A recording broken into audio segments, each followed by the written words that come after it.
Hello everyone, welcome to Talimpu studio reviews. చాలా రోజుల తర్వాత ఫస్ట్ డే రివ్యూ చెప్పగలిగే ఎఫెక్ట్ వచ్చింది. అందరికీ తెలుసు మనం ఇప్పుడు ఏ రివ్యూలోకి వెళ్ళబోతున్నామో. OG, they call him OG. కథ విషయానికి వచ్చేటప్పటికే నేను ట్రైలర్లో మీకు ఏదైతే చెప్పానో భాష అని, అలాగే భాష కథే. చాలా భాషా పోలికలు ఉన్నాయి. కథ విషయంగా నేను పెద్దగా చెప్పి ఎక్స్ప్లెయిన్ చేయడానికి ఏం లేదండి.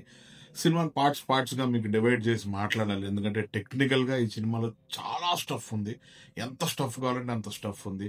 స్క్రిప్ట్ వైజ్ తక్కువగా స్టఫ్ ఉన్నా టెక్నికల్గా సినిమా చాలా బాగా చేశారు అనమాట. ఫస్ట్ హాఫ్ కొద్దాం. ఫస్ట్ హాఫ్ సినిమాలోకి వచ్చేటప్పటికే ఫస్ట్ హాఫ్ రెండు రివ్యూలుగా మనం ఈ రివ్యూని ఇచ్చేద్దాం. First half review, second half review. ఎందుకంటే 90% of people first half extraordinary first half ఉంది, సెకండ్ హాఫ్ ఓకే బాగుంది అని అంటున్నారు. అలాగే దాన్ని రెండు పార్ట్లుగా కానీ డివైడ్ చేస్తే ఫస్ట్ హాఫ్లో ఉండే ప్లస్లు ఏంటంటే పవన్ కళ్యాణ్ స్వాగ్.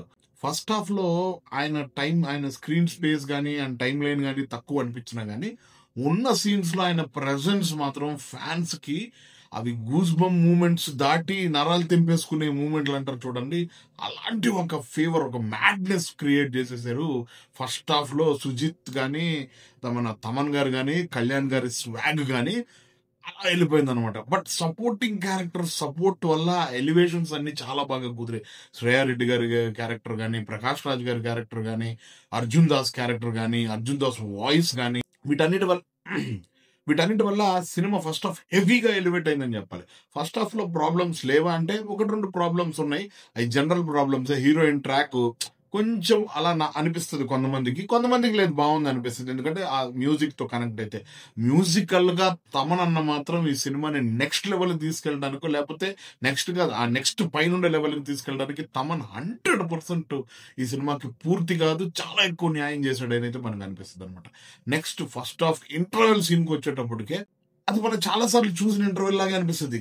కానీ పవర్ స్టార్ పవన్ కళ్యాణ్ ఆయన స్క్రీన్ ప్రెజెన్స్ కి, ఆయన స్వాగ్ కి ఇలాంటి ఒక ఇంటర్వెల్ అనేది థియేటర్లు ఎందుకు తగలడిపోతున్నాయంటే ఆ ఇంటర్వెల్ అలా వచ్చింది అనమాట. ఎక్స్ట్రాడినరీ మ్యూజిక్, ఎక్స్ట్రాడినరీ విజువల్ తో, గ్రాఫిక్స్ కానీ, క్వాలిటీ కానీ, కెమెరామెన్లు ఇద్దరు చేశారు. మనోజ్ పరమహంస గారు, రవిక చంద్రన్ గారు. అసలు ఇద్దరు అసలు ఇద్దరు కెమెరామెన్లు చేశారని మనకి ఎక్కడ అనిపించదు.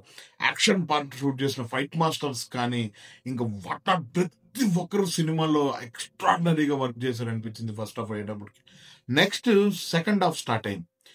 నాకు థియేటర్లోకి వెళ్లే ముందు వేరే ఫ్రెండ్స్ రాత్రి ప్రీమియర్ చూసిన వాళ్ళు, ఇవాళ ఎర్లీ మార్నింగ్ షో చూసిన వాళ్ళు, నాకు ఇక్కడ 12 o'clock షో దొరికింది, ఆ షోకి వెళ్ళేది. దానికి నాకు వచ్చిన ఫీడ్బ్యాక్ ఏంటంటే సెకండ్ హాఫ్ కొంచెం కథ చెప్పాడు, బాగుంది అని కొంతమంది, సెకండ్ హాఫ్ లేదు కొంచెం స్లోగా ఉందని కొంతమంది. ఇంకా సెకండ్ హాఫ్కి వచ్చేటప్పటికే కథ మీదకి సుజిత్ స్టార్ట్ చేస్తాడు, చిన్నగా మనల్ని కథలోకి తీసుకెళ్తాడు.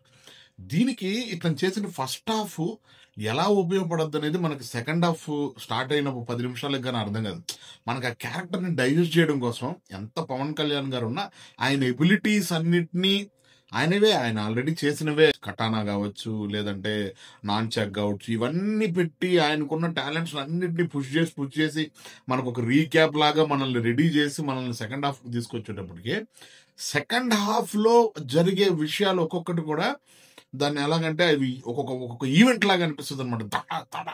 నాకైతే సెకండ్ హాఫ్ ఎక్స్ట్రాడినరీగా అనిపించింది. పాత సీన్లు అయినా కానీ కరెక్ట్ మ్యాటర్లో మనకి ఎలా చెప్పాలో అలా చెప్పటం, డైలాగ్స్ కానీ, కాస్ట్యూమ్స్ కానీ, స్పెట్స్ కానీ, వాక్ కానీ, భాషా సీన్లే కానీ ఆ కాస్ట్యూమ్స్ వైజ్, బ్యాక్గ్రౌండ్, ఆ డిజైనింగ్, సెట్ వర్క్, అసలు క్వాలిటీ, ఆ తర్వాత ఒక్కొక్క స్క్రీన్ ప్రెజెన్స్, అసలు పవన్ కళ్యాణ్ అయితే బాబోయ్ మ్యాడిక్కిపోతారు వాళ్ళ ఫ్యాన్స్.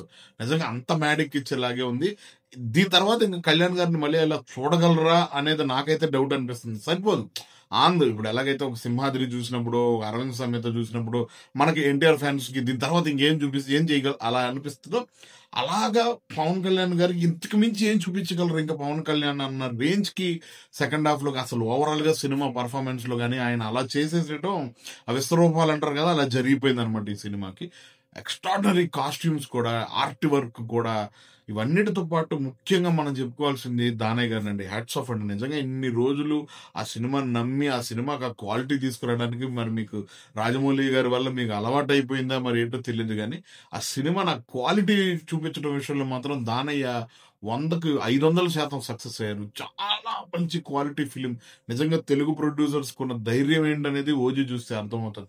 అంత హోల్డ్ చేసి అలాంటి అవుట్‌పుట్ తీసుకురావడం, ఆ అవుట్‌పుట్ కూడా జనాలందరూ ఇవాళ అసలు అల్లకల్లోలంగా ఎంజాయ్ చేయడం నిజంగా చాలా అనిపించింది. మామూలు రేటుకి రేపు మామూలు రేట్లు వచ్చిన తర్వాత 200కి గాని పెట్టి సినిమా చూసేవాడికైతే ఆహా! ఏమిటి ఈ గోల? అసలు ఏంటిది? 200కి ఇంత మంచి సినిమా చూసామా అనిపించేలాంటి ఒక అవుట్‌పుట్ మ్యూజిక్ వైస్ అన్నిటి వైస్ కూడా తప్పకుండా 'ఓజీ' సినిమాని థియేటర్‌లో చూసి మీ ఒపీనియన్స్ మా కామెంట్స్ రూపంలో తెలియజేయండి. అక్కడక్కడ నెగెటివ్ రివ్యూస్ చెప్తున్నారు. మ్యూజిక్ రిపీటెడ్‌గా అనిపించింది.